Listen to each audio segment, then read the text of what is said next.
The California exodus continues. More successful people leaving California for greener pastures, and now CNBC reporting that some of them are going to the exact place that we suggested since 2015.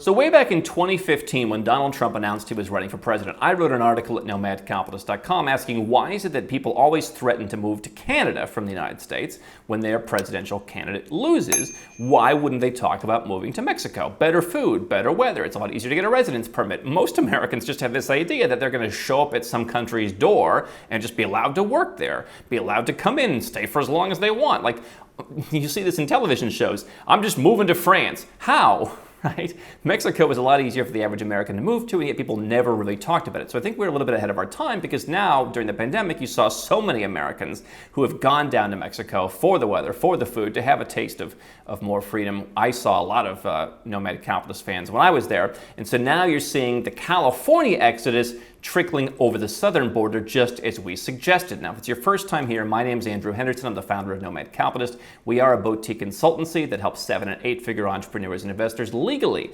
go where you're treated best. That means lower taxes, diversified assets, second passports, more freedom. We help people with all of that together. We also host the biggest and best offshore conference called Nomad Capitalist Live, which just so happens to be in Mexico for the second time this year. Here's CNBC.com. The California exodus continues as residents head south of the border. I'm going to share this with you and tell you why I think you can adapt this for your nomad capitalist lifestyle. I'm not saying Mexico is the place to go. I'm not the Mexican Tourism Authority. There are many places that you can go, Mexico being one of them. But more than 360,000 people left California in 2021. You remember when U-Haul literally ran out of vans for people to move out of the state.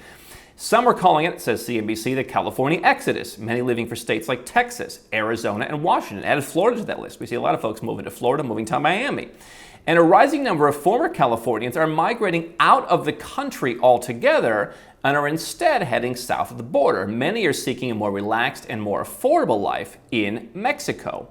California continuously ranks high as one of the country's more expensive states to live in. The median asking price for a home in California is $797,470, $800,000 basically. Only 25% of the state's household could afford that in the fourth quarter of 2021. That's a problem. By the way, we tell you that when places have problems like that, what are you going to see them do? You're going to see politicians in places like California come after you, the successful person, and say, look at these statistics. People can't afford a home. We need you to pay more taxes so we can build more of these $800,000 units for homeless housing. Somehow, even countries in highly bureaucratic Europe are building things like high-speed rail and homeless housing for a fraction of the price of what they're doing in California. There is a lot of graft going on in California, no doubt. Politicians want that graft to continue because they benefit from it. You'll be the one to pay it when they trot out statistics telling their voters how you can't afford a home, I'll fix it. It's the reason to leave California. California's population growth, the article continues, has been declining for more than 30 years now. The population growth has been, and you know, what we've talked about for years here is, you know, when I was born in the United States, 1984, it was, according to, I guess The Economist put this out, the best place to be born. They had a number of factors that went into this. Like we have the Nomad Passport Index, the Nomad Beach Index. We rank things based on our own methodology. They had the best places to be born. U.S. was number one. It was in the last report nowhere near number one. Back in, let's say, the 80s, the 70s, California was the place people were going. But for 30 years now, people have stopped moving there. And now you see every year hundreds of thousands of people are moving out. And there's net movement out because people are sick of it. Not just wealthy people, but people who just can't afford to keep up anymore. I remember I spent about 6 months living in California many years ago when things were even better. And people were saying how hard it was just to keep up. I remember when I was moving out, I was donating a fridge. Who wants to come and get a refrigerator? Just come take it. And people were like, oh my God, thanks. It's so hard to get ahead. Like, you know, we would love to move out of this dump, but we can't afford to. That's why we're coming and taking your fridge. And so for 30 years, the population growth has been declining. And yet people are still buying into the branding of California. It is a brand name, make no doubt about it, like Coca-Cola or any other brand name that may not be as good as you think it is, but you think, oh, okay, well, people like to go to California. I heard about the California Dream and the California Girls. The dream is over. people are leaving, and yet there's this idea that, well, the people who are still there, why would you want to leave? Because, hey, I guess it's still the brand name. They're still stuck with the brand name that no longer has the same cachet. Thanks to the rise in remote work, says CNBC, due to the pandemic, those trends, the trend of leaving, has accelerated. The ability to work anywhere has 62% of Americans considering moving to a new country. Now, I can tell you, 62% of Americans are not considering moving to a new country. They say that, and with all due respect, I mean, they have many of the excuses, many of the reasons that we often talk about. We push back on the reasons and excuses here.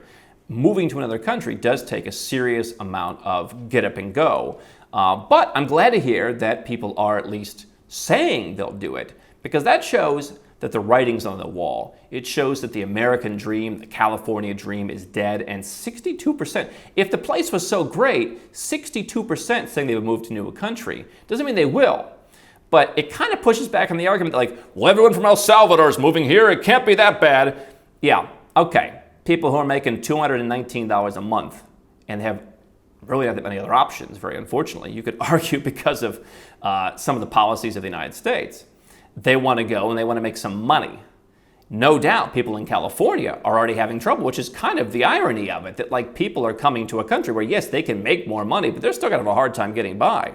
Americans are having a hard time getting by in many cases, and that's why we have the more socialist politics, and that's the trend that you do today, because people are indeed suffering, and they want to blame someone for it, as I've thought for years. There are setbacks, CNBC considers. Many critics argue that Americans are driving up the cost of housing for locals and pricing them out of the market in Mexico. And yet what I like about Latin America is I think that it is a relatively open part of the world where foreigners are much more welcomed. And so I'm not necessarily sure that that's as big of an issue as it might be in some other places. I was just in Thailand and talking to folks who live in Thailand. There's plenty of expats buying property there. There's more expats in Taiwan, I suppose, than in Malaysia, where I spend time in Asia. But I really don't hear this great outrage that, you would see in the US, that you would see in Canada, that you would see in New Zealand, partially because a lot of expats in Mexico kind of live in separate areas. But that's the California exodus continuing. People are moving south of the border. And what I've always said is, if you're going to move, you might as well move. Somebody very aptly put that moving 100 miles, moving 100 kilometers is really no different than moving 10,000 miles, 10,000 kilometers. What's the real difference? You're moving. You're packing up the truck, you're putting your stuff, you're going somewhere. I mean, in many ways, moving from California to Florida, that's an adaptation, that's an adjustment, that's a further move. You want to come, what I hear a lot from people these days is time zones, proximity. It just makes me feel comfortable on a human level that I know I can get on a plane and I can be back with my family in 2 hours. Miami to Los Angeles is not 2 hours. And so the idea of living somewhere in Mexico, a lot of people are going to Los Cabos. I've been an advocate for Mexico City, which is not everyone's cup of tea. You have places up and down the western coast. You have places like Merida in the Yucatan. You have obviously Cancun, Playa del Carmen. A lot of more nomadic people have gone there. You've got a lot of places. You've got places in the interior. The people enjoy everything from Oaxaca to San Miguel de Allende. I mean, what's great about Mexico is there's so many options, right? If I go to Colombia, it's Bogota, it's Medellin, it's Cali, not as much my cup of tea. You can go to the coast, you've got a couple cities. You don't have, Mexico is so many different places that I think could be amenable to you. And so if you're going to make a move, you could argue in some ways that moving to Mexico is less of an adjustment. I have said it is a soft landing country for Americans. You have a lot of the, perhaps not creature comforts, but the foods, the culture, the conveniences that you would expect. And obviously you can hire in-house help. You can hire a live-in housekeeper, or you can hire household services much more cheaply to then focus on your business, focus on your investments, just focus on your life. If you're retired, for example, have more time to enjoy life in a way that you can't afford to do in the US or many other Western countries these days. And so let's be honest. People are moving to Texas, they're moving to Florida. Are they not from California, Washington, Oregon, etc., going to bring some of their more liberal policies there? Are you not going to see an incredibly purple state, right? Because it's Republican, it's Democrat, it's always this dividing, how Florida goes, so goes the nation. Are you not bringing some of those folks in, going to see more of a push towards more progressive, more socialist policies? Why wouldn't you? You have people who are leaving California and then don't realize why they left California, right? And so I think that that's going to push into more parts of the U.S., and that's going to potentially be concerning for the U.S. both at the state level and at the national level in coming years. But look at everyone moving to Miami. Miami is now the most unaffordable housing market in the United States by some metrics. And so you're not solving the affordability issue. Now, if you're a 7 or 8 figure entrepreneur, the affordability issue may not necessarily affect you, although it is an opportunity cost, right? Having large debt service payments or just paying cash for an asset does take other money off the table that, if you were to go and buy a house in a beautiful part of Mexico, you could put a lot more money to work back into your business, your portfolio, what have you. But you're going to get the tax savings in Florida, but you're not going to get the federal tax savings. Now, Mexico is more of a gray area in taxes. It is hardly a tax haven. Plenty of expats live there, and I'll bet there are people who just, they're like, I don't know how to pay taxes, or they just keep paying full U.S. taxes. So Mexico does require some tax planning if you want to do it properly, and I always recommend you do it properly. But nevertheless, it is a good residence permit to have, and I've said that as part of the Great American Plan B, having residence in Mexico is not a bad thing to do. We do it for a lot of our clients. We just add it in there. So whether you've wanted a place that was more open over the last 2 years, whether you want a place that has so many different places to go, whether you want a place that is relatively culturally similar in many ways to the United States, has great food, has great weather, not a bad residence to have. And theoretically, if you're willing to put in some time, you can actually work towards their very high quality citizenship. And so as you see inflation taking over in the United States and around the world, you can fight that inflation by lowering your costs and arbitraging. I run a business in the United States, or even I have a remote job in the United States. If I'm allowed to go and work, or I'm able to go and work in Mexico, I get to pay out of the box lower prices. Now, they have some inflationary concerns. Every country right now has prices going up. But I will be able to reduce my overall costs. Potentially, if I'm an American, I'm going to be able to use things like the foreign earned income exclusion. I'm going to be able to use certain deferral on business income. I can reduce my taxes depending on how I'm living in Mexico, full-time, part-time. Again, some planning to be done there, but potentially I can reduce my taxes on the U.S. side. I'm certainly going to reduce my costs. And so why be a victim of inflation?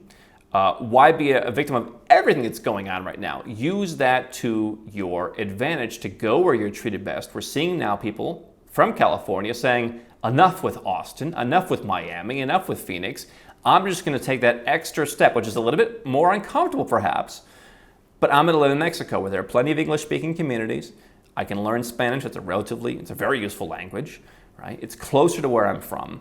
I think people are starting to have the right motive, the right next step. But what we're seeing is now Americans saying, maybe this place isn't all it's cracked up to be, and they're taking steps to improve their life in the most natural way. That's what Mexico is doing, and it's really great to see.